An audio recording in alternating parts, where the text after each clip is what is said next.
എമ്പുരാനിലെ ആ ചുവന്ന ഡ്രാഗനാണ് ഇപ്പോൾ എല്ലായിടത്തും ചർച്ച. അതാരാണ്, എന്താണ്, ആ ഒരു ഗ്യാങ്ങിനെയാണോ ഖുറൈശി എബ്രഹാം നേരിടാൻ പോകുന്നത്? അങ്ങനെ തുടങ്ങി ചർച്ചകൾ നിരവധി അനവധിയാണ്. എന്നാൽ ആ ഡ്രാഗന് പുറകിലുള്ള അതിൻ്റെ പിന്നാമ്പുറങ്ങൾ അന്വേഷിച്ചിറങ്ങുമ്പോൾ നമുക്ക് എത്തിച്ചേരാൻ സാധിക്കുന്നത് യഥാർത്ഥത്തിൽ നമ്മുടെ ഈ ലോകമെമ്പാടുമായി പടർന്നു കിടക്കുന്ന ജപ്പാനിൽ നിന്ന് ഉത്ഭവിച്ച യാക്കൂസ ഗാങ് എന്ന വളരെയേറെ പവർഫുൾ ആയിട്ടുള്ള ഗ്ലോബൽ ക്രൈം സിൻഡിക്കേറ്റിൻ്റെ ലോഗോയും ഇതുപോലൊരു ചുവന്ന ഡ്രാഗനാണ് എന്നൊരു കാര്യത്തിലേക്കാണ് ഈ ഒരു വീഡിയോയിലൂടെ ഞാൻ നിങ്ങളെ സ്വാഗതം ചെയ്യുന്നത്. ആ പവർഫുൾ ആയിട്ടുള്ള ഡ്രാഗനെ കുറിച്ചുള്ള കാര്യങ്ങൾ, യാക്കൂസ ഗ്യാങ്ങിനെ കുറിച്ചുള്ള വളരെയേറെ ഇൻട്രസ്റ്റിംഗ് ആയിട്ടുള്ള 11 കാര്യങ്ങളിലേക്കാണ്. Welcome back to F World. അഫ്ലു ഹിയർ.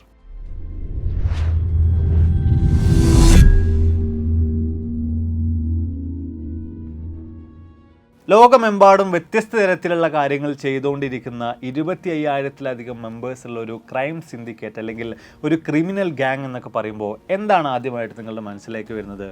സ്വാഭാവികമായിട്ടും പോലീസിനെയും ഗവൺമെൻറ്റിനെയും ഒക്കെ പേടിച്ച് അണ്ടർഗ്രൗണ്ടിൽ വ്യത്യസ്ത തരത്തിലുള്ള ഇല്ലീഗൽ ആക്ടിവിറ്റീസ് ചെയ്തുകൊണ്ടിരിക്കുന്ന, പൂർണ്ണമായിട്ടും അണ്ടർഗ്രൗണ്ടിൽ മാത്രമായിട്ട് ഒതുങ്ങി നിൽക്കുന്ന ഒരു ഗ്യാങ് എന്ന രീതിയിലായിരിക്കും നിങ്ങളുടെ മനസ്സിലേക്ക് അതിൻ്റെ ദൃശ്യങ്ങളൊക്കെ തന്നെയും കടന്നു വരുന്നത്.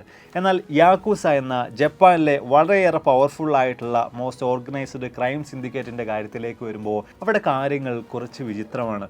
ഈ യാക്കൂസ ഗ്യാങ്ങിന് ജപ്പാൻ്റെ പല ഭാഗങ്ങളിലായിട്ട് വലിയ തോതിലുള്ള പല സ്കൈ സ്കാപ്പേഴ്സ് ഉണ്ട്.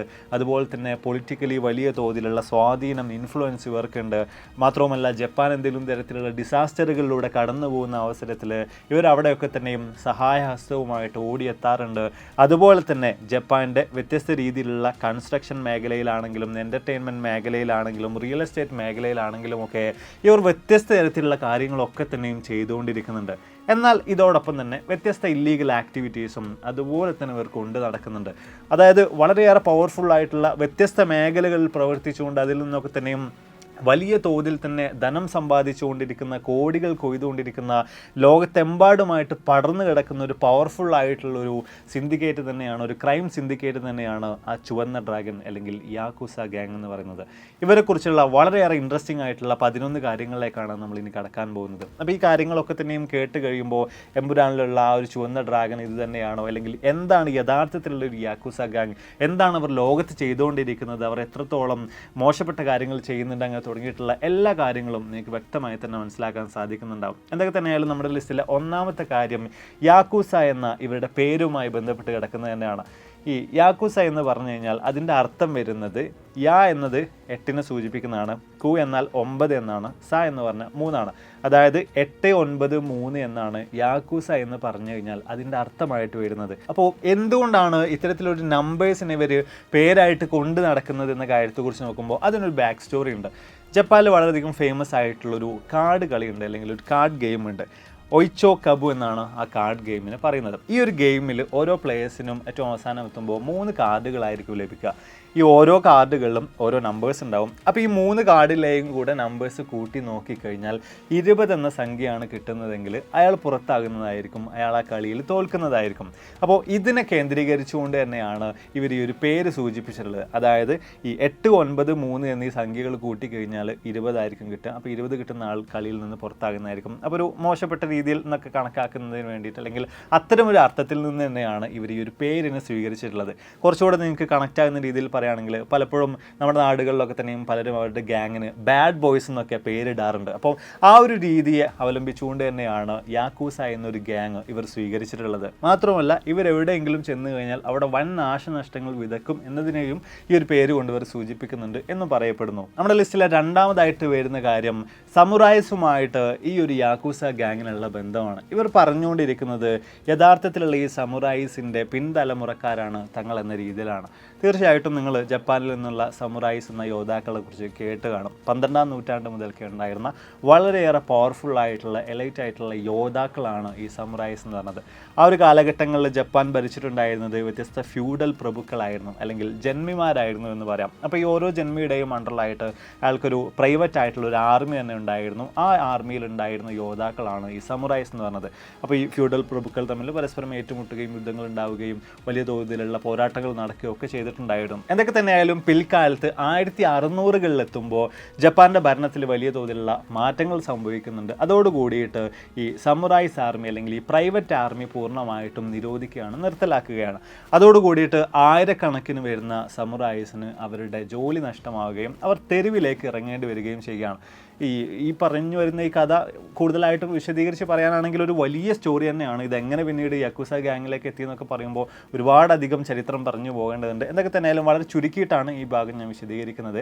ഇങ്ങനെ തെരുവിലേക്ക് ഇറങ്ങിയിട്ടുണ്ടായിരുന്ന ആളുകൾ ഒരു വിഭാഗം വ്യത്യസ്ത തരത്തിലുള്ള ജോലികളിലേക്ക് നീങ്ങുന്നുണ്ട്, മറ്റൊരു വിഭാഗം ഇതുപോലെ തന്നെ വ്യത്യസ്ത ആക്രമണങ്ങളും മറ്റുമൊക്കെ ആയിട്ട് നടക്കുന്നുണ്ട്, ആളുകളിൽ നിന്ന് പണപ്പിരിവുകളും മറ്റുമൊക്കെ ആയിട്ട് നീങ്ങുന്നുണ്ട്. അപ്പോൾ ഇവരെ ചെറുത്ത് നിൽക്കാനായിട്ട് ജനങ്ങളുടെ ഇടയിൽ നിന്ന് മറ്റൊരു വിഭാഗം ഉയർന്നു വരുന്നുണ്ട്. അങ്ങനെ തുടങ്ങി വ്യത്യസ്തമായിട്ടുള്ള ഒരുപാടധികം കാര്യങ്ങൾ അവിടെ സംഭവിക്കുന്നുണ്ട്. എന്തൊക്കെയായാലും അതിൻ്റെ ഒക്കെ ഒരു പരിണിത ഫലം എന്നോണം അതിൻ്റെ ഏറ്റവും ഒരു എൻഡിലേക്ക് എത്തുമ്പോൾ ഇവരുടെ ഒക്കെ തന്നെ ഒരു പിൻഗാമികൾ എന്ന നിലയിൽ തന്നെയാണ് ഈ യാക്കുസ ഗ്യാങ് അവകാശവാദങ്ങൾ ഇന്നും ഉന്നയിച്ചുകൊണ്ടിരിക്കുന്നത്. ഇനി നമ്മുടെ ലിസ്റ്റിലെ മൂന്നാമത്തെ കാര്യത്തിലേക്ക് വരുമ്പോൾ അത് ഈ സമുറായി സ്ട്രക്ചറുമായിട്ടൊക്കെ ബന്ധപ്പെട്ട് കിടക്കുന്നത് തന്നെയാണ്. യാക്കുസ ഗ്യാങ്ങിനും ഈ സമുറായിസിൻ്റെ ഒരു സ്ട്രക്ചർ ഉണ്ടായിരുന്നത് പോലെ ഒരു ഹൈറാർക്കിയൽ സ്ട്രക്ചർ നിലനിൽക്കുന്നുണ്ട്. ഏറ്റവും ഉയർന്ന പൊസിഷനിലായിട്ട് അവർക്കൊരു ബോസ് ഉണ്ടാകും, ഒരു സുപ്രീം ലീഡർ ഉണ്ടാകും, അതിന് താഴ്ഭാഗത്തായിട്ടൊരു സെക്കൻഡ് ഇൻ കമാൻഡ് ഉണ്ട്. അങ്ങനെ തുടങ്ങിയിട്ട് ഒരു പ്രോപ്പർ ആയിട്ടുള്ള ഒരു സ്ട്രക്ചർ തന്നെ ഈ യാക്കുസ എന്ന് പറയുന്ന ഗ്യാങ്ങിനുണ്ട്. ഇവരുടെ ഇടയിലുള്ള ഒരു ബന്ധം എന്ന് പറയുന്നത് ഒരു പാരന്റ് ചൈൽഡ് ബന്ധം പോലെയാണ്. ഈ സുപ്രീം ലീഡർ അല്ലെങ്കിൽ ഇവരുടെ ഏറ്റവും തലപ്പത്തിരിക്കുന്ന ആ ഒരു ബോസിനെ ഇവരൊരു പിതാവിനെ പോലെ തന്നെയാണ് കണ്ടുകൊണ്ടിരിക്കുന്നത്. അപ്പം ഈ ഒരു സ്ട്രക്ചറിൽ ഏറ്റവും താഴേക്കിടയിൽ നിൽക്കുന്ന ആളുകളൊക്കെ തന്നെയും പിതാവിൻ്റെ മക്കൾ എന്നോണം അവർക്ക് വേണ്ട രീതിയിലുള്ള ഭക്ഷണവും അവരുടെ പാർപ്പിടവും അവർക്ക് ആവശ്യമായിട്ടുള്ള സുരക്ഷിതത്വവും അതുപോലെ തന്നെ ഗൈഡൻസും ഒക്കെ തന്നെ ഈ ബോസ് ആയിരിക്കും, ഈ സുപ്രീം ലീഡർ ആയിരിക്കും പ്രൊവൈഡ് ചെയ്യുന്നത്. അതിന് പകരമായിട്ട് യാക്കുസ ഗ്യാങ്ങിൻ്റെ താഴേക്കിടയിലുള്ള ഈ മെമ്പേഴ്സ് ഈ ലീഡർക്ക് വേണ്ടി ചെയ്തു നൽകേണ്ടത് അയാളോട് പൂർണ്ണമായിട്ടും നീതിയോടുകൂടി തന്നെ പെരുമാറുക, അയാൾ എന്ത് പറയുന്നു ആ കാര്യങ്ങളെല്ലാം തന്നെ അക്ഷരം പ്രതി അനുസരിക്കുക. മാത്രമല്ല ചിലപ്പോൾ ഒക്കെ തന്നെയും ഈ സുപ്രീം ലീഡർക്കെതിരായിട്ട് വരുന്ന വ്യത്യസ്ത തരത്തിലുള്ള കേസുകൾ ഉണ്ടാവും, അതൊക്കെ തന്നെയും ഏറ്റെടുക്കേണ്ടതും ഇയാൾ പറയുന്ന അവസരങ്ങളിൽ ആളുകളെ കൊല ചെയ്യേണ്ടതും വ്യത്യസ്ത തരത്തിലുള്ള ആക്രമണങ്ങൾ നടത്തേണ്ടതും ഒക്കെ തന്നെ ഈ താഴേക്കിടയിലുള്ള മെമ്പേഴ്സ് ആയിട്ടുള്ള ആളുകളുടെ ചുമതലയാണ്. അതൊക്കെ തന്നെയും വളരെയധികം അനുസരണയുള്ള കുട്ടികളെ പോലെ ഒരച്ഛൻ പറയുന്നത് കേൾക്കുന്ന മക്കളെ പോലെ തന്നെ ഈ ഗ്യാങ്ങിൻ്റെ മെമ്പേഴ്സ് ആയിട്ടുള്ള ആളുകൾ ചെയ്തു വരികയും ചെയ്യുന്നുണ്ട്. ഇനി ആരെങ്കിലും ഈ പറഞ്ഞ കാര്യങ്ങളിൽ എന്തെങ്കിലും തരത്തിലുള്ള തെറ്റുകൾ വരുത്തി കഴിഞ്ഞാൽ, പറഞ്ഞ കാര്യങ്ങൾ അനുസരിക്കാതിരുന്നു കഴിഞ്ഞാൽ അവരെ കാത്തിരിക്കുന്നത് വലിയ തോതിലുള്ള ശിക്ഷകളായിരിക്കും. നമ്മുടെ ലിസ്റ്റിലെ നാലാമതായിട്ട് വരുന്ന കാര്യം ഈ ശിക്ഷകളുമായി ബന്ധപ്പെട്ട് തന്നെയാണ്. ഈ ശിക്ഷകൾ എന്നൊക്കെ പറയുമ്പോൾ അത് വളരെ ചെറിയ ശിക്ഷകളായിരിക്കും എന്ന് നമ്മൾ വിചാരിക്കുന്നെങ്കിൽ തെറ്റി. ഈ കൂട്ടരുടെ ഏറ്റവും ചെറിയ ശിക്ഷ എന്ന് പറയുന്നത്, എന്തെങ്കിലും ചെറിയ തെറ്റുകൾ ചെയ്തു കഴിഞ്ഞാൽ അവർക്ക് നൽകപ്പെടുന്ന ശിക്ഷ എന്ന് പറയുന്നത് അവർ ഏറ്റവും അധികം ഉപയോഗിക്കുന്ന കൈ ഏതാണോ ആ ഒരു കൈയുടെ ചെറുവിരൽ മുറിച്ച് കളയുക എന്നതാണ്. അതിൽ തന്നെ ഈ തെറ്റ് ചെയ്ത വ്യക്തി തങ്ങളുടെ സുപ്രീം ലീഡർക്ക് മുമ്പിൽ ഈ ഒരു ചെറുവിരൽ മുറിച്ച് സമർപ്പിക്കുന്ന ഒരു രീതിയിലാണ് അവരുടെ ആ ഒരു പണിഷ്മെൻറ്റ് രീതികളൊക്കെ, പണിഷ്മെൻറ്റ് പാറ്റേണുകളൊക്കെ തന്നെ മുന്നോട്ടേക്ക് പോയിക്കൊണ്ടിരിക്കുന്നത്. അപ്പം എന്തുകൊണ്ടാണ് ഈ ഒരു ചെറുവിരൽ മുറിക്കാൻ വേണ്ടിയിട്ട് അവർ തീരുമാനിക്കുന്നത് അല്ലെങ്കിൽ അത്തരം ഒരു സിസ്റ്റം ഇവർ ഫോളോ ചെയ്യുന്നത് എന്ന കാര്യത്തെക്കുറിച്ച് നോക്കുകയാണെങ്കിൽ ഇപ്പോഴും മോസ്റ്റ് അഡ്വാൻസ്ഡ് ആയിട്ടുള്ള വെപ്പൺസ് ഉള്ള ഈ ഒരു കാലഘട്ടത്തിൽ പോലും ഇവർ വലിയ തോതിൽ തന്നെ സമുറായ്സ് ഉപയോഗിച്ചിട്ടുണ്ടായിരുന്ന രീതിയിലുള്ള കട്ടാനകൾ അല്ലെങ്കിൽ നീളം കൂടിയിട്ടുള്ള വാളുകൾ ഉപയോഗിച്ച് വരുന്നുണ്ട്. ഇവരുടെ വ്യത്യസ്ത തരത്തിലുള്ള ആക്രമണങ്ങൾക്കും വ്യത്യസ്ത തരത്തിലുള്ള ആക്ടിവിറ്റീസിനൊക്കെ വേണ്ടിയിട്ട് വലിയ തോതിൽ തന്നെ ഇവർ ഈ വാളുകൾ കൊണ്ട് നടക്കുകയും ഇന്നും ഉപയോഗിക്കുകയും ചെയ്യുന്നുണ്ട്. അപ്പോൾ ഈ ഒരു ചെറുവിരൽ ഏതെങ്കിലും ഒരാൾ മുറിച്ച് മാറ്റി കഴിഞ്ഞാൽ പിന്നീട് ഈ ഒരു വാള് പ്രോപ്പറായിട്ട് ഉപയോഗിക്കാൻ കുറച്ച് ബുദ്ധിമുട്ടാണ്. അപ്പോൾ പിന്നീട് അങ്ങോട്ടുള്ള കാലം പൂർണ്ണമായിട്ടും ഈ ബോസ് പറയുന്നത് കേട്ട് അയാളുടെ സംരക്ഷണയിൽ ജീവിക്കേണ്ടതായിട്ട് വരുന്നുണ്ട്. അപ്പോൾ അതുകൊണ്ടൊക്കെ തന്നെയാണ് ഇങ്ങനൊരു കാര്യം വരണം എന്നതുകൊണ്ടൊക്കെ തന്നെയാണ് ഈ ചെറുവിരൽ മുറിച്ച് മാറ്റുന്നത്. അതോടൊപ്പം തന്നെ ഇങ്ങനെ ഒരു വ്യക്തിയുടെ ചെറുവിരൽ മുറിച്ച് മാറ്റിക്കഴിഞ്ഞാൽ ഈ ഒരു ഗ്യാങ്ങിൽ നിന്നും പോയിട്ട് മറ്റേതെങ്കിലും ഒരു ഗ്യാങ്ങിലേക്ക് ജോയിൻ ചെയ്യാനും ഇയാൾക്ക് സാധിക്കില്ല. ചെറുവിരൽ മുറിച്ച് മാറ്റപ്പെട്ട് കഴിഞ്ഞാൽ അയാൾ അത്ര നല്ലൊരു വ്യക്തിയല്ല എന്ന രീതിയിലൊക്കെ തന്നെയാണ് മറ്റുള്ള ഗ്യാങ്ങുകൾ അയാളെ നോക്കി കാണുന്നത്. അപ്പം ഇങ്ങനെയുള്ള കാര്യങ്ങളൊക്കെ തന്നെ ഈ ഒരു വിരൽ മുറിച്ച് മാറ്റൽ പണിഷ്മെൻറ്റിൻ്റെ പുറകിൽ നിലനിൽക്കുന്നുണ്ട്. ഇനിയിപ്പോൾ ഇത് ചെറിയ പണിഷ്മെൻറ്റിൻ്റെ അല്ലെങ്കിൽ ചെറിയ രീതിയിലുള്ള തെറ്റുകൾ ചെയ്താലുള്ള ശിക്ഷയായിട്ടുള്ള കാര്യങ്ങളാണ് നമ്മൾ പറഞ്ഞു വന്നത്. ഇനിയിപ്പോൾ ഇതിനേക്കാൾ വലിയ രീതിയിലുള്ള തെറ്റുകളാണ് ഒരു വ്യക്തി ചെയ്യുന്നതെങ്കിൽ എന്തായിരിക്കും അവിടെ ശിക്ഷ? അതെ, തീർച്ചയായിട്ടും മരണം തന്നെയാണ് അവർ കാത്തിരിക്കുന്ന ഏറ്റവും വലിയ ശിക്ഷ എന്ന് പറയുന്നത്. യാക്കുസ ഗാങ്ങുമായി ബന്ധപ്പെട്ട വളരെ ഇൻട്രസ്റ്റിംഗ് ആയിട്ടുള്ള അഞ്ചാമത്തെ കാര്യം ഇവരുടെ ടാറ്റുകളുമായി ബന്ധപ്പെട്ടുള്ളതാണ്. യാക്കുസ ഗാങ്ങിലെ ആളുകളൊക്കെ നമ്മൾ പരിശോധിച്ച് നോക്കുകയാണെങ്കിൽ അവരിൽ ബഹുഭൂരിപക്ഷവും ശരീരത്തിൽ പൂർണ്ണമായിട്ടും ടാറ്റു അടിച്ചിട്ടുള്ളതായിട്ട് നമുക്ക് കാണാൻ സാധിക്കുന്നുണ്ട്. ഇതിൻ്റെ പുറകിലും ഒരു കൃത്യമായിട്ടുള്ളൊരു കാര്യമുണ്ട്, അല്ലെങ്കിൽ കൃത്യമായിട്ടുള്ളൊരു കാരണമുണ്ട്. ഇന്നത്തെ മോസ്റ്റ് അഡ്വാൻസ്ഡ് ആയിട്ടുള്ള രീതികളിലൊന്നും തന്നെയല്ല ഇവർ ശരീരത്തിൽ ടാറ്റു ചെയ്യുന്നത്. അതിന് പകരമായിട്ട് ട്രഡീഷണൽ രീതിയിൽ കൈകൊണ്ടാണ് ഇവരുടെ ശരീരത്തിലൊക്കെ തന്നെയും ഇവർ ഈ ടാറ്റു ചെയ്യുന്നത്. അപ്പോൾ സ്വാഭാവികമായിട്ടും നിങ്ങൾ ചിന്തിക്കുന്നത് പോലെ തന്നെ ശക്തമായിട്ടുള്ള വേദന ഇത്തരത്തിൽ ഈ ടാറ്റു ചെയ്യുന്ന അവസരത്തിൽ അവർക്ക് നേരിടേണ്ടതായിട്ടും വരുന്നുണ്ട്. അപ്പോൾ ശരീരത്തിൽ ആരാണോ ഏറ്റവും അധികം ടാറ്റു ചെയ്യുന്നത് അവർ ഈ പെയിനെല്ലാം അതിജീവിച്ച വളരെയധികം സ്ട്രോങ് ആയിട്ടുള്ള ശക്തരായിട്ടുള്ള ആളുകളാണ് എന്നൊരു കാര്യം ഇതിന് പുറകിൽ നിലനിൽക്കുന്നുണ്ട്.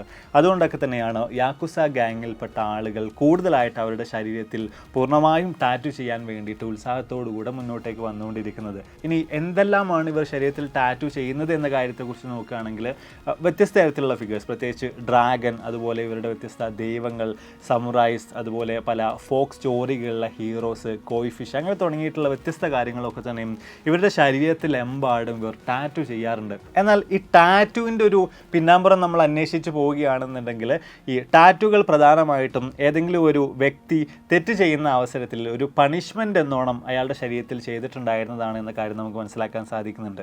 എന്നാൽ വർഷങ്ങൾക്കിപ്പുറം യാക്കുസ ഗാങ്ങിൻ്റെ കാര്യത്തിലേക്ക് പോലും എത്തിച്ചേരുമ്പോൾ ആരാണോ ഏറ്റവും അധികം ടാറ്റു ചെയ്തിട്ടുള്ളത് അവരെ കൂടുതലായിട്ട് ആളുകൾ ബഹുമാനിക്കുന്ന രീതിയിലേക്ക്, അവർ കൂടുതൽ ശക്തരാണ് എന്ന രീതിയിൽ ആളുകൾ കണക്കാക്കുന്ന ഒരു അവസ്ഥയിലേക്ക് പോലും കാര്യങ്ങൾ എത്തിയിട്ടുണ്ട്. നമ്മുടെ ലിസ്റ്റിലെ ആറാമത്തെ കാര്യം ഈ ടാറ്റു ചെയ്തിട്ടുള്ള ആളുകളുടെ ഭാര്യകളുമായി ബന്ധപ്പെട്ടതാണ്, ഭാര്യമാരുമായി ബന്ധപ്പെട്ടതാണ്. യാക്കുസ ഗാങ്ങിലുള്ള ഒരു വ്യക്തി ഒരു സ്ത്രീയെ വിവാഹം കഴിക്കുകയാണ്. അയാളുടെ ശരീരത്തിൽ ഒരുപാട് തരത്തിലുള്ള ടാറ്റുകളുണ്ട്, ശരീരം മുഴുവൻ അയാൾ ടാറ്റു ചെയ്തിട്ടുണ്ട്. അങ്ങനെയാണെങ്കിൽ അയാളുടെ ഭാര്യയും അയാളുടെ ശരീരത്തിലുള്ളതുപോലെ തന്നെ ശരീരമാസകലം ടാറ്റു ചെയ്യൽ നിർബന്ധമാണ്. അത് അവർക്കിടയിലുള്ള റൂളാണ്. കുറച്ച് കേൾക്കുമ്പോൾ നമുക്ക് കുറച്ച് വിയേർഡ് ആയിട്ടുള്ളൊരു നിയമമായിട്ട് തോന്നുന്നുണ്ടല്ലേ. എന്തൊക്കെ തന്നെയായാലും ഈ ഒരു കാര്യം ഇന്നും ഇവർക്കിടയിൽ തുടർന്നുകൊണ്ടിരിക്കുന്നുണ്ട് എന്നാണ് പറയുന്നത്. പ്രത്യേകിച്ച് നമ്മൾ നോക്കുകയാണെങ്കിൽ ഒരു വ്യക്തി ശരീരത്തിലെമ്പാടും പൂർണ്ണമായിട്ടും ടാറ്റു ചെയ്തിട്ടുണ്ടെങ്കിൽ അതേ ഒരു പെയിൻ സഹിച്ചുകൊണ്ട് അയാളുടെ ഭാര്യയായിട്ട് വരുന്ന സ്ത്രീയും അത് ചെയ്യൽ നിർബന്ധമാണ്. എന്നാൽ ഈ സ്ത്രീകളെ സംബന്ധിച്ചിടത്തോളം ഭാര്യമാരോട് അവർ കാണിക്കുന്ന ഒരു ലോയൽറ്റിയുടെ ഭാഗം എന്നോണൊക്കെയാണ് അവർ അതിനെ കണക്കാക്കി വരുന്നത്. അതായത് വലിയൊരു ഭൂരിപക്ഷം ആളുകൾക്കും ഇങ്ങനെ ടാറ്റു ചെയ്യുന്നതിൽ വലിയ തോതിലുള്ള പ്രശ്നങ്ങളൊന്നുമില്ല എന്നാണ് നമുക്കവിടെ മനസ്സിലാക്കാൻ സാധിക്കുന്നത്. നമ്മുടെ ലിസ്റ്റിലെ ഏഴാമത്തെ കാര്യം എങ്ങനെയാണ് യാക്കുസ എന്ന് പറയുന്ന ഈ ഒരു ക്രിമിനൽ സിൻഡിക്കേറ്റ് പണം സമ്പാദിക്കുന്നത് എന്ന കാര്യങ്ങളുമായി ബന്ധപ്പെട്ടുള്ളതാണ്. വീഡിയോയുടെ തുടക്കത്തിൽ നമ്മൾ പറഞ്ഞു, ജപ്പാനിൽ അങ്ങിങ്ങായിട്ട് ഇവർക്ക് വ്യത്യസ്ത തരത്തിലുള്ള സ്കൈ സ്കാപ്പേഴ്സ്, വലിയ പടുകൂറ്റൻ ബിൽഡിങ്ങുകൾ, പടുകൂറ്റൻ കെട്ടിടങ്ങളുണ്ട്. അതിനകത്ത് ഇവരുടെ ഓഫീസുകളും വ്യത്യസ്ത കാര്യങ്ങളൊക്കെ പ്രവർത്തിച്ചുകൊണ്ടിരിക്കുന്നുണ്ട് എന്ന കാര്യം. അതോടൊപ്പം തന്നെ ലീഗൽ സൈഡിൽ നമ്മൾ നോക്കുമ്പോൾ ഇവർക്ക് വ്യത്യസ്ത ബിസിനസ്സുകളുണ്ട്, റിയൽ എസ്റ്റേറ്റ് ഉണ്ട്, അതുപോലെ തന്നെ കൺസ്ട്രക്ഷൻ ഉണ്ട്, ചില എൻ്റർടൈൻമെൻറ്റ് കമ്പനീസ് ഉണ്ട്. അങ്ങനെ തുടങ്ങിയിട്ടുള്ള കാര്യങ്ങളിലൊക്കെ തന്നെയും വലിയ തോതിൽ തന്നെ വരുമാനം ഇവർക്ക് നേടാൻ സാധിക്കുന്നുണ്ട്. ഇനി ഇല്ലീഗൽ സൈഡിലേക്ക് നോക്കുമ്പോൾ വളരെയധികം മോശപ്പെട്ട രീതിയിലുള്ള വ്യത്യസ്ത കാര്യങ്ങൾ ഇവർ ചെയ്തുകൊണ്ടിരിക്കുന്നുണ്ട്. ഗാംബ്ലിങ്ങുമായി ബന്ധപ്പെട്ടുകൊണ്ട് വലിയ തോതിലുള്ള പണസമ്പാദനം നടക്കുന്നുണ്ട്. ഡ്രഗ് ട്രാഫിക്കിങ്ങും അതുപോലെ തന്നെ പ്രോസ്റ്റിറ്റ്യൂഷനും ഇവരുടെ വലിയ തോതിലുള്ള പണസമ്പാദന മാർഗ്ഗങ്ങളിലൊന്നാണ്. അതിൽ തന്നെ ഈ പ്രോസ്റ്റിറ്റ്യൂഷൻ്റെ കാര്യത്തിലേക്ക് നോക്കുമ്പോൾ അത് ഭയങ്കര എക്സ്ട്രീം ലെവലിലൊക്കെ തന്നെയാണ് നടന്നുകൊണ്ടിരിക്കുന്നത്. ഈ സ്ത്രീകളെ ഒരു വ്യക്തിക്ക് അടിമയാക്കി പോലും നൽകുന്ന രീതിയിൽ, ഒരു സെക്സ് സ്ലേവ് എന്നുള്ള രീതിയിലേക്കൊക്കെ തന്നെ നൽകുന്ന പോലെയൊക്കെയാണ് ഇവരുടെ ഈ ഒരു പ്രോസ്റ്റിറ്റ്യൂഷനുമായി ബന്ധപ്പെട്ടുള്ള കാര്യങ്ങളൊക്കെ തന്നെ നടന്നുകൊണ്ടിരിക്കുന്നത്. വളരെയധികം മോശപ്പെട്ട രീതിയിലുള്ള പലതരത്തിലുള്ള ഇല്ലീഗലായിട്ടുള്ള കാര്യങ്ങളും ഇതുപോലെ തന്നെ പണം സമ്പാദിക്കുന്നതിന് വേണ്ടി ഈ ഒരു ഗ്യാങ് നിരന്തരമായിട്ട് ചെയ്തുകൊണ്ടിരിക്കുന്നുണ്ട്. ഇതുപോലെ തന്നെ എടുത്തു പറയേണ്ട ഇവരുടെ വലിയ തോതിൽ പണം സമ്പാദിക്കുന്ന മറ്റൊരു മാർഗ്ഗമാണ് കോർപ്പറേറ്റ് ബ്ലാക്ക് മെയിലിംഗ് എന്ന് പറയുന്നത്. ആ കാര്യത്തെക്കുറിച്ച് തൊട്ടടുത്ത പോയിന്റുകളായിട്ട് നമുക്ക് വിശദമായിട്ട് സംസാരിക്കാം. ഇനി അടുത്ത എട്ടാമത്തെ നമ്മുടെ വിഷയം എന്ന് പറയുന്നത്, ഇവരുമായി ബന്ധപ്പെട്ട വളരെ ഇൻട്രസ്റ്റിംഗ് ആയിട്ടുള്ള കാര്യം എന്ന് പറയുന്നത് ഇവർക്ക് മരണത്തെ പേടിയില്ല എന്നുള്ളതാണ്. മരണത്തെ വലിയ പ്രൗഡായിട്ട്, വലിയ തോതിൽ തന്നെ ആത്മാഭിമാനത്തോടു കൂടി തന്നെ, വളരെയധികം സന്തോഷത്തോടു കൂടി തന്നെയാണ് ഇവർ കാണുന്നത്, നേരിടുന്നത്, ആഘോഷിക്കുന്നത്. അപ്പോൾ ആ ഒരു ആഘോഷത്തിൻ്റെ, ആ ഒരു പ്രൗഡ് മൊമെൻറ്റിൻ്റെ എല്ലാ വിധത്തിലുള്ള സന്തോഷത്തോടും കൂടി തന്നെയാണ് അവർ ഏറ്റെടുക്കുന്നത്. പ്രത്യേകിച്ച് നമ്മൾ ജപ്പാനിൽ തന്നെ നോക്കുകയാണെങ്കിൽ മരണം എന്ന് പറയുന്ന ഒരു കാര്യത്തെ അവർ അങ്ങനെ വലിയ തോതിൽ പേടിക്കുന്നില്ല. അവരുടെ കൾച്ചറിൽ അങ്ങനെ ഒരു കാര്യമില്ല എന്ന് നമുക്ക് കാണാൻ സാധിക്കുന്നുണ്ട്. നമ്മളൊക്കെ സംബന്ധിച്ചിടത്തോളം മരണം എന്ന് പറയുന്നത് വലിയൊരു വിഷയമാണല്ലേ. മരണത്തെ പലർക്കും വലിയ തോതിൽ പേടിയാണ്. ചില ആളുകൾക്കൊക്കെ മരണപ്പെട്ട് കിടക്കുന്ന ആളുകളുടെ അടുത്തേക്ക് പോകാൻ, അല്ലെങ്കിൽ അത്തരത്തിലുള്ള മൃതദേഹങ്ങൾ കാണുക എന്ന് പറയുന്ന കാര്യങ്ങൾ പോലും വലിയ തോതിൽ തന്നെ ട്രോമകളെ ഉണർത്തുന്ന, വലിയ പേടി മനസ്സിലേക്ക് നടക്കുന്ന കാര്യങ്ങളാണ്. പക്ഷേ ജപ്പാൻ്റെ ഒരു കൾച്ചറിലേക്ക് നോക്കുമ്പോൾ കംപ്ലീറ്റ്ലി ഡിഫറെൻ്റ് ആണ്. അവർ മരണത്തെ മറ്റൊരു ജീവിതത്തിൻ്റെ തുടക്കം എന്ന രീതിയിലൊക്കെ തന്നെ വളരെയേറെ സന്തോഷത്തോടു കൂടി തന്നെയാണ് നോക്കിക്കാണുന്നത്. ആ ഒരു രീതി തീർച്ചയായിട്ടും യാക്കുസ ഗ്യാങ്ങിലും കാണാൻ സാധിക്കുന്നുണ്ട്. വളരെയധികം അടിപൊളിയായിട്ടുള്ള രീതിയിൽ തന്നെയാണ് മരണത്തെയും അവർ കൊണ്ടാടുന്നത്. നമ്മുടെ ലിസ്റ്റിലെ 9ാമത്തെ യാക്കുസ ഗ്യാങ്ങുമായി ബന്ധപ്പെട്ട ഇൻട്രസ്റ്റിംഗ് ആയിട്ടുള്ള കാര്യം അതിലേക്ക് ജോയിൻ ചെയ്യാൻ വേണ്ടി അവർ നടത്തുന്ന പരീക്ഷകളാണ്. ഈ യാക്കുസ ഗ്യാങ് എന്ന് പൊതുവിൽ നമ്മൾ പറയുന്നുണ്ടെങ്കിലും ഇതിൻ്റെ അകത്തായിട്ട് വ്യത്യസ്ത തരത്തിലുള്ള ചെറിയ ചെറിയ ഗ്യാങ്ങുകൾ ഉള്ളതായിട്ട് നമുക്ക് മനസ്സിലാക്കാൻ സാധിക്കുന്നുണ്ട്.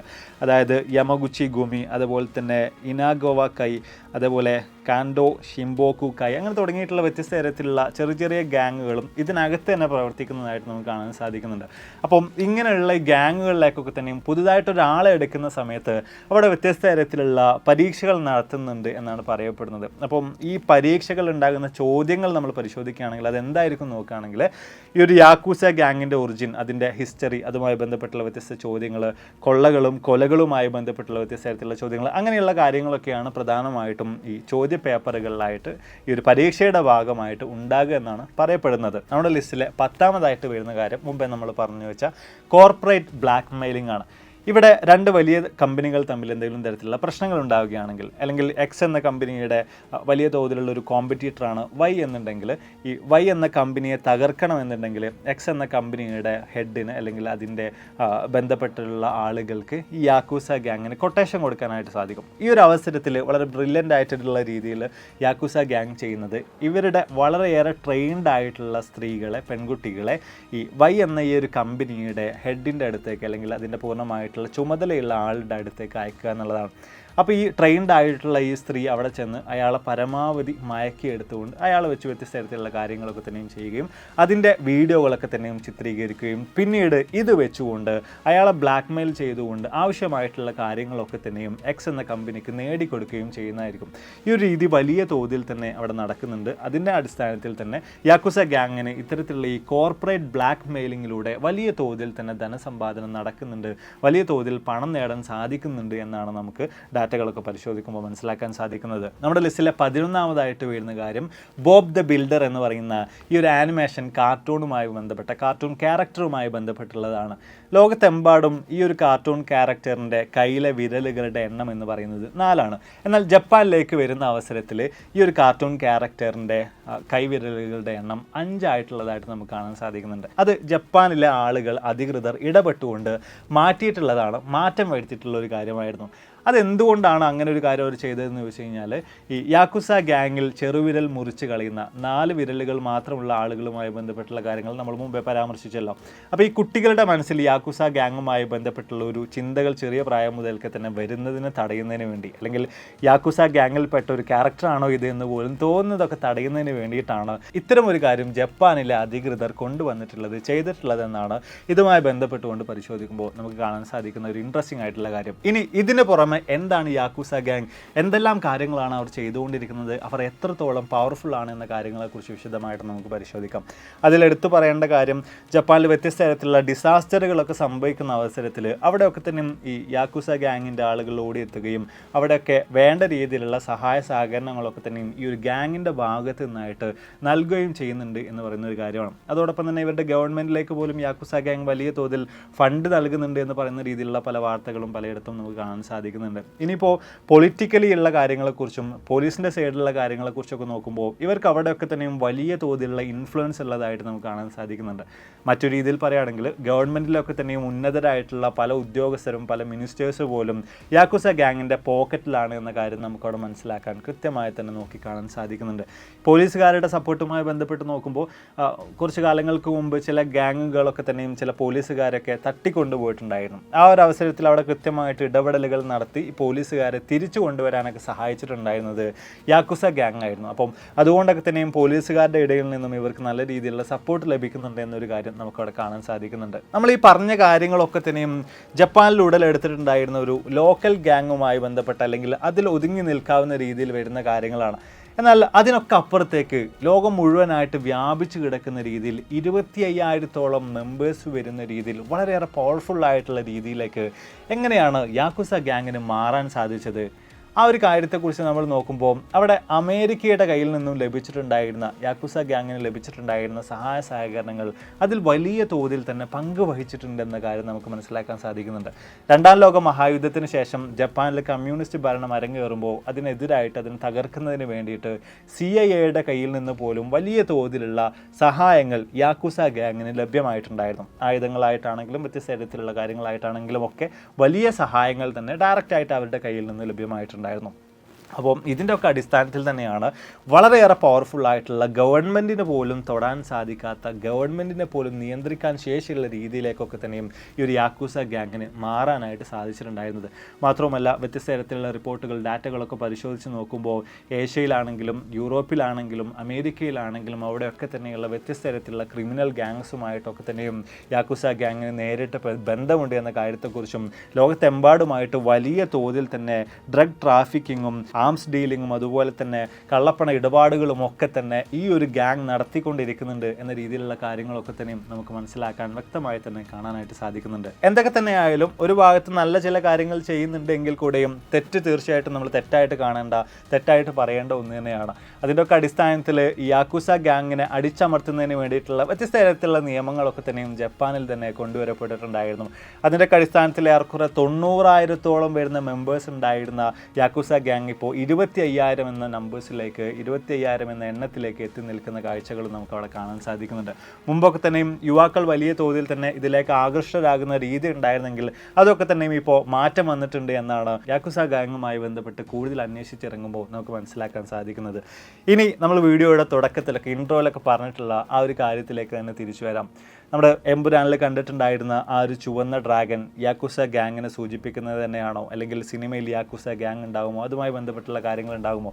തീർച്ചയായിട്ടും നമ്മൾ ലൂസിഫർ ആണെങ്കിലും എമ്പുരാൻ ആണെങ്കിലും ഒക്കെ എടുത്ത് പരിശോധിച്ച് നോക്കുമ്പോൾ ലോകത്ത് ഓൾറെഡി നിലവിലുള്ള ഇത്തരത്തിലുള്ള വ്യത്യസ്ത ഡ്രഗ് കാർട്ടലുകളുമായിട്ട് അല്ലെങ്കിൽ വലിയ തോതിലുള്ള ക്രിമിനൽ സിൻഡിക്കേറ്റ്സ്, ഇലുമിനാറ്റി പോലുള്ള സംഘടനകളുമായിട്ടൊക്കെ പല ഇടങ്ങളിലായിട്ട് അതിനെ ചേർത്ത് വെച്ചിട്ടുള്ളതായിട്ട് ചെറിയ രീതിയിലുള്ള ചില സിംബോളൈസേഷൻ, ചില കണക്ഷൻസ് ഒക്കെ കൊണ്ടുവന്നിട്ടുള്ളതായിട്ട് നമുക്ക് അവിടെ കാണാൻ സാധിക്കുന്നുണ്ട്. അത് കൃത്യമായിട്ട് ഈ സിനിമയുടെ അണിയറ പ്രവർത്തകരുടെ ഒരു ബ്രില്യൻസ് ആയിട്ട് എനിക്ക് നോക്കിക്കാണാനായിട്ട് സാധിക്കുന്നുണ്ട്. അതായത് ലോകത്ത് ഓൾറെഡി ഉള്ള ഇത്തരത്തിലുള്ള വ്യത്യസ്ത കാര്യങ്ങളെക്കുറിച്ചൊക്കെ തന്നെയും പഠിച്ച് മനസ്സിലാക്കിയിട്ട് അതാണോ ഇത് എന്ന് തെറ്റിദ്ധരിപ്പിക്കുന്ന രീതിയിലുള്ള പല കാര്യങ്ങളും ഈ രണ്ട് സിനിമകളിലായിട്ടും കൊണ്ടുവന്നിട്ടുള്ളതായിട്ട് നമുക്ക് വ്യക്തമായി തന്നെ കാണാൻ സാധിക്കുന്നുണ്ട്. എന്തൊക്കെ തന്നെയായാലും ഇതിനു വേണ്ടി ഇത്തരത്തിലുള്ള ഒരുപാടധികം സീക്രട്ട് സൊസൈറ്റികളുമായി ബന്ധപ്പെട്ട, അതുപോലെ തന്നെ ഡ്രഗ് കാർട്ടലുകളുമായി ബന്ധപ്പെട്ട, ക്രൈം സിൻഡിക്കേറ്റുകളുമായി ബന്ധപ്പെട്ട ഒരുപാട് കാര്യങ്ങൾ ഇവർ വ്യക്തമായ രീതിയിൽ തന്നെ പഠിച്ച് മനസ്സിലാക്കിയിട്ടുണ്ട്. അതൊക്കെ തന്നെയും അറിഞ്ഞതിന് ശേഷമാണ് ഈ ഒരു സിനിമയിലേക്ക് അതിൻ്റെ ഒക്കെ തന്നെയും റെഫറൻസുകളായിട്ട് അങ്ങിങ്ങായിട്ട് പല കാര്യങ്ങളും ഇവർ ഉൾപ്പെടുത്തിയിട്ടുള്ളത്.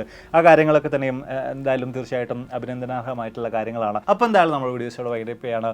വീഡിയോയിലൂടെ കൃത്യമായ രീതിയിൽ എന്താണ് യാക്കൂസ ഗ്യാങ്, അവരുടെ ഒറിജിൻ എങ്ങനെയായിരുന്നു, അവരുടെ ഒരു ചരിത്രം, അവർ എന്താണ് ഇപ്പോൾ ചെയ്തുകൊണ്ടിരിക്കുന്നത്, പണത്തിന് വേണ്ടി എന്തെല്ലാം നെറികേടുകൾ അവർ ചെയ്യുന്നുണ്ട്, എന്തുകൊണ്ട് ഗവൺമെൻറ്റിന് പോലും അവരെ പിടിച്ചു കെട്ടാൻ സാധിക്കുന്നില്ല, ഗവൺമെൻറ്റിലേക്ക് എന്തൊക്കെ സഹായങ്ങൾ അവർ ചെയ്യുന്നുണ്ട്, അങ്ങനെ തുടങ്ങിയിട്ടുള്ള കംപ്ലീറ്റ് കാര്യങ്ങൾ നിങ്ങൾക്ക് മനസ്സിലാക്കാൻ സാധിച്ചു കാണുമെന്ന് വിചാരിക്കുന്നു.